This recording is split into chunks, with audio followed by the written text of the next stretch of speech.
حضرت سلیمان علیہ السلام اور ملکہ سبا۔ قرآن عزیز نے سورہ نمل میں حضرت سلیمان علیہ السلام اور ملکہ سبا کا ایک واقعہ قدر تفصیل سے بیان کیا ہے۔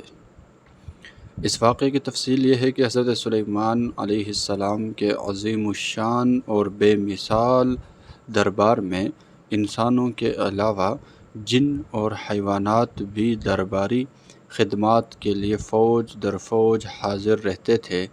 اور اپنے اپنے مراتب اور مفوضہ خدمات پر بغیر چون و چرا تابع فرمان۔ ایک مرتبہ دربار سلیمانی اپنے پورے جاہ و چشم کے ساتھ منعقد تھا۔ حضرت سلیمان علیہ السلام نے جائزہ لیا تو ہدہد کو اپنی جگہ پر غیر حاضر پایا۔ ارشاد فرمایا،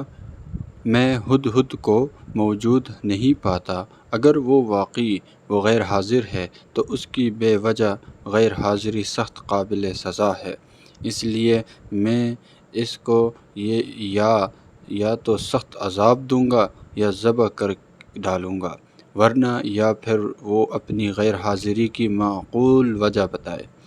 ابھی زیادہ وقفہ نہیں ہوا تھا کہ ہدہد حاضر ہو گیا اور حضرت سلیمان علیہ السلام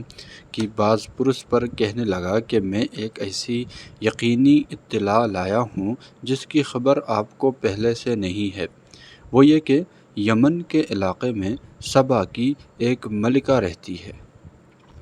اور خدا نے اس کو سب کچھ دے رکھا ہے اور اس کا تخت سلطنت اپنی خاص خوبیوں کے اعتبار سے عظیم الشان ہے۔ ملکہ اور اس کی قوم آفتاب پرست ہے اور شیطان نے ان کو گمراہ کر رکھا ہے اور وہ مالک کائنات پروردگار عالم وحدہ لا شریک کی پرستش نہیں کرتے۔ حضرت سلیمان علیہ السلام نے فرمایا، اچھے تیرے جھوٹ کا امتحان ابھی ہو جائے گا،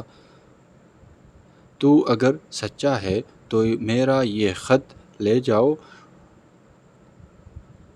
اس کو ان تک پہنچا دے اور انتظار کر کہ وہ اس کے متعلق کیا گفتگو کرتے ہیں۔ ملکہ کی گود میں جب خط گرا تو اس نے اس کو پڑھا اور پھر اپنے درباریوں سے کہنے لگی کہ ابھی میرے پاس ایک معزز مکتوب آیا ہے جس میں یہ درج ہے، یہ خط سلیمان کی جانب سے اور اللہ کے نام سے شروع ہے جو بڑا مہربان رحم والا ہے۔ تم ہم پر سرکشی اور سربلندی کا اظہار نہیں کرنا چاہیے اور تم میرے پاس خدا کے فرمان بردار مسلمان ہو کر آؤ۔ ملکہ سبا نے خط کی عبارت پڑھ کر کہا، اے میرے ارکان دولت، تم جانتے ہو کہ میں اہم معاملات میں تمہارے مشورے کے بغیر کبھی کوئی اقدام نہیں کرتی، اس لیے اب تم مشورہ دو کہ مجھے کیا کرنا چاہیے۔ ارکان دولت نے کہا کہ جہاں تک مرعوب ہونے کا تعلق ہے تو اس کی قطعاً ضرورت نہیں، کیونکہ ہم زبردست طاقت اور جنگی قوت کے مالک ہیں۔ رہا مشورہ کا معاملہ تو فیصلہ آپ کے ہاتھ میں ہے، جو مناسب ہو اس کے لیے حکم کیجیے۔ ملکہ نے کہا، بے شک ہم طاقتور اور صاحب شوکت ضرور ہیں، لیکن سلیمان کے معاملے میں ہم کو عجلت نہیں کرنی چاہیے۔ پہلے ہم کو اس کی قوت طاقت کا اندازہ کرنا ضروری ہے، کیونکہ جس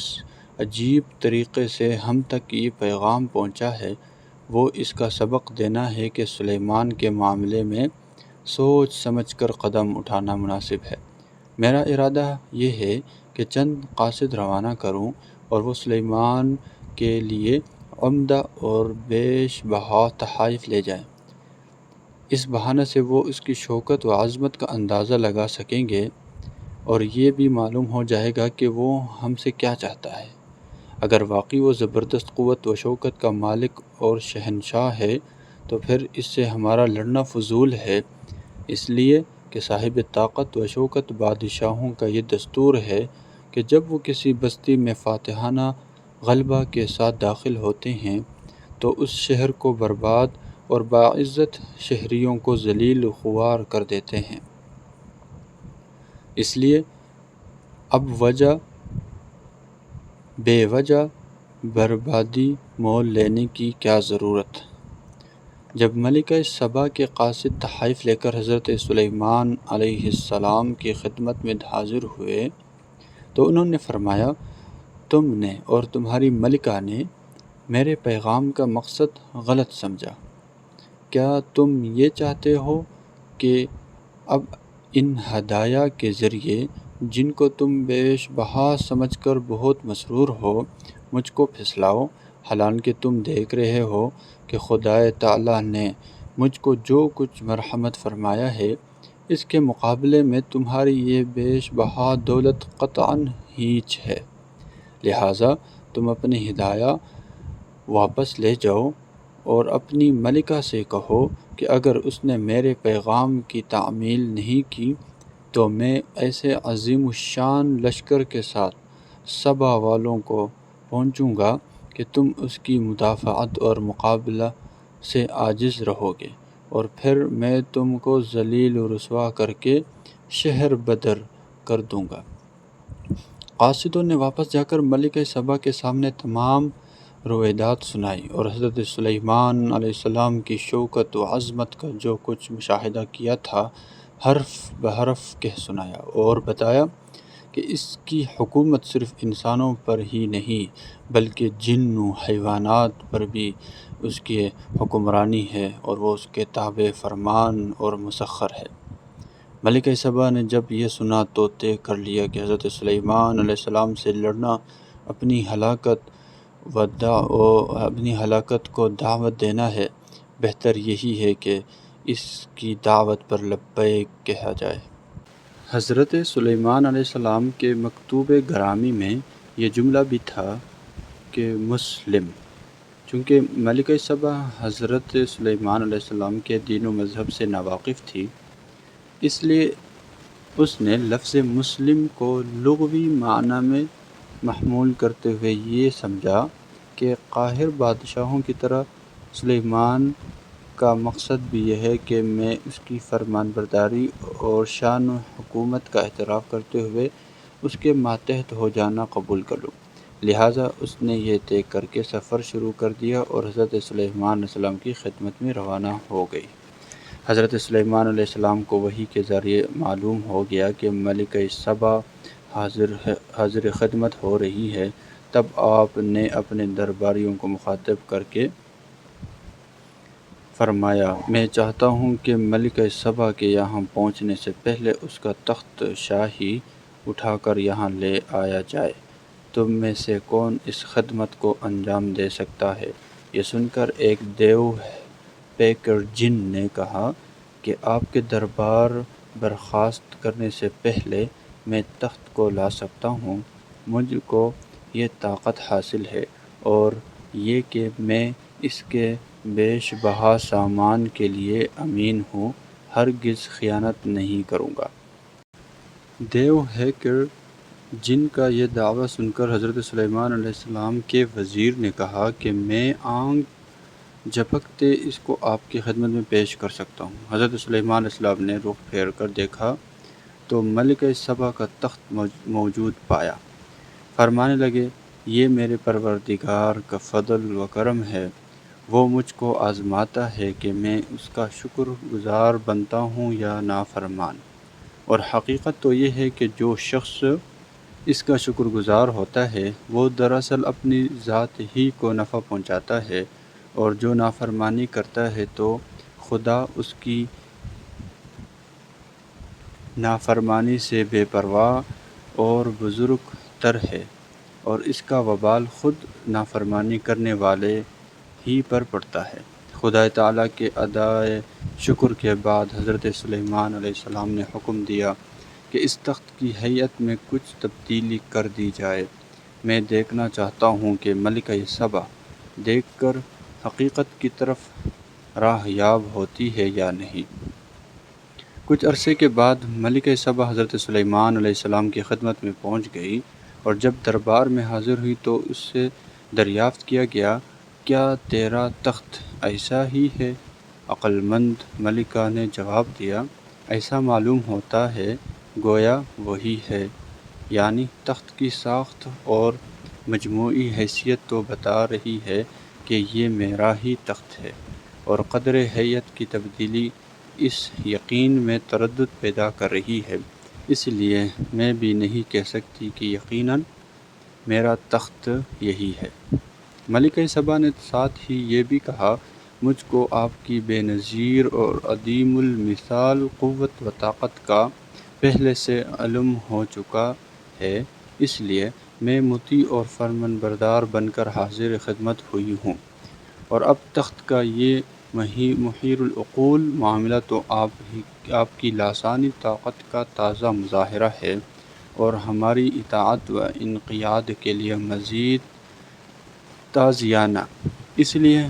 ہم پھر ایک مرتبہ آپ کی خدمت میں اظہار وفاداری و فرمان برداری کرتے ہیں۔ ملکہ نے یقین کر لیا کہ مسلم ہم فرمان بردار ہے کہہ کر ہم نے سلیمان علیہ السلام کے پیغام کی تعمیل کر دی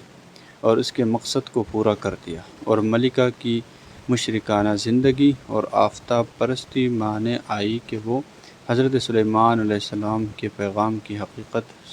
سمجھ سکے اور ہدایت کی جانب راہیاب ہو سکے۔ اس لیے اب حضرت سلیمان علیہ السلام نے اظہار مقصد کے لیے دوسرا لطیف طریقہ اختیار فرمایا، وہ یہ کہ انہوں نے جنوں کی مدد سے ایک عالیشان شیش محل تیار کرایا تھا جو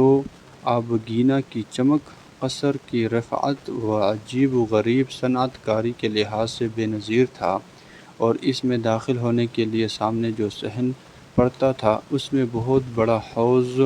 کھدوا کر پانی سے لبریز کر دیا تھا، اور پھر شفاف آبگینوں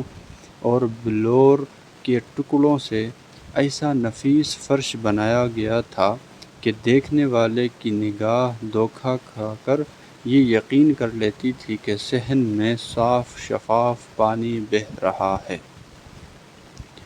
ملکہ سبا سے کہا گیا کہ قصر شاہی میں قیام کرے۔ ملکہ محل کے سامنے پہنچی تو شفاف پانی بہتا ہوا پایا۔ یہ دیکھ کر کہ ملکہ نے پانی میں اترنے کے لیے کپڑوں کو